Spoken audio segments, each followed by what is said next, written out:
একদিন ছোট্ট একটি পাপ্পি জঙ্গলের পাশে হাঁটছিল।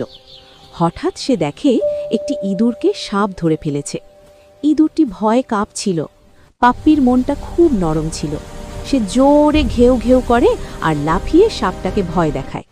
সাপটি পালিয়ে যায় আর ইঁদুরটি বেঁচে যায়। ইঁদুর পাপ্পিকে ধন্যবাদ জানায়। কিন্তু সেই দিনই ঘটে ভয়ঙ্কর ঘটনা। কিছু খারাপ লোক পাপ্পিকে কিডন্যাপ করে নিয়ে যায়। তারা পাপ্পিকে জোর করে কাজ করাতে চায়। তারা বলে, কাজ না করলে তোমাকে মারব। পাপ্পি খুব ছোট ছিল, ভারী কাজ সে করতেই পারছিল না। সারা দিন চেষ্টা করেও সে ব্যর্থ হয়। সে খুব কাঁদতে থাকে আর তার মা আর বন্ধুর কথা মনে করে। শেষে পাপ্পির সেই উপকারের কথা মনে রেখে ইঁদুরটি বন্ধুদের নিয়ে এসে পাপ্পিকে বাঁচিয়ে দেয়। পাপ্পি আবার মুক্ত হয়।